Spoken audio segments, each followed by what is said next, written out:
folks, welcome to the channel. When God Paints. So this is today's a painting show. I'm wearing my Jerusalem hat here. Montauk Ed made a gift to the channel, and so Ed, thank you for that. Alan Jackson's When God Paints. I thought about putting this up on Saturday, but I'm like, this sounds like a Sunday song. I don't know the song. I'm going to find out what it's about.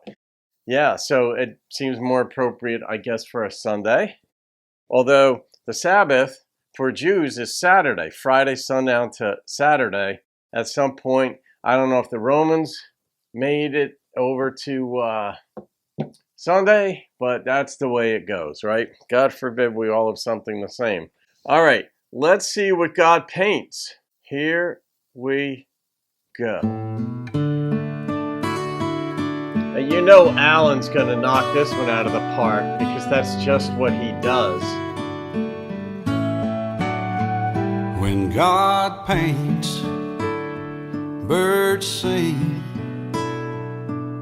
He colors every feather on a sparrow's wing. When God paints, the wind blows. With a stroke of love, he dips his brush in a rainbow. Sometimes I take for granted the simple things. Yeah. I can be his biggest critic when it starts to rain. But there's always a bigger picture I can't explain. When God paints, a heart beats. A life begins, a season ends, and lovers meet. And I've learned that sometimes it's not always black and white or well-defined. When God paints,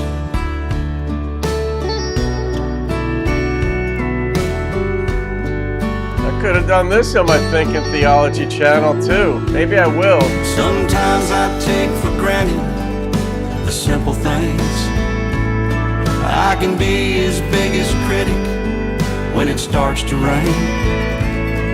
There's always a bigger picture I can't explain. When God paints, we dance. And I reach across the canvas and I take your hand. And my world is so complete. When I look at you, a masterpiece is all I see. When God paints, sometimes I take for granted the simple things. I can be his biggest critic when it starts to rain.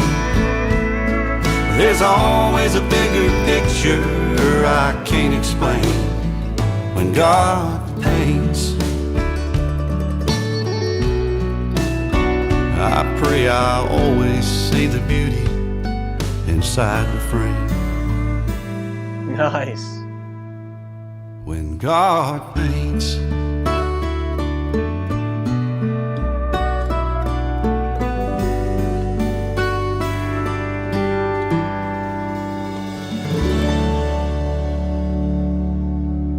I love that. I had one of my philosophy professors back at Rutgers years ago, Tim Maudlin. I remember the conversation well because I was hardcore into Christianity at the time. Now I've backed off being as opinionated and dogmatic because I studied so much, I learned so much, and I saw the flaws in my own position. He was an atheist, philosophy of science was the class I took. And I asked him in class one day, I said, look, after the first class I had with him, I said, look, you and I could wind up butting heads because I firmly believe in God. And he wasn't preaching anything at all. It was just the subject matter that we were studying. I forget what it was about. It wasn't about the creation of the universe. But I mean, it touches on these things because it's philosophy of science, how to interpret science, what is science, these kinds of considerations. And I still remember, I said, how do I handle these differences that you and I have on the subject matter? He said, look, some of the deepest philosophical concepts come from religion. And he said, I'm an atheist. That's what he said. He said, I believe that the case for evolution is overwhelming. But he said, if you just present your ideas in a cogent way in class, we can talk about them. And I thought, wow, that was a self-indictment for me, the way he presented it, because he was more open to what I had to say than I was to what he had to say. And that was part of my realization that I didn't want to be a jackass. That said, these beautiful ideas, the idea of God painting, when you think of a painting, when I do anyway, let's put it that way, I don't know what you think, I think of something on the wall that's very quiet. It doesn't really move. You may get a sense of movement because you read into it. But in this song, when God paints, action happens. The heart beats.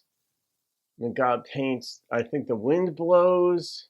When God paints, what the first one he said, did it involve rain or something? I don't remember which, but he said, he in the song, he could complain and have problems, whatever, with what's going on, but the antidote to complaining is thankfulness. And he brought that up essentially in this.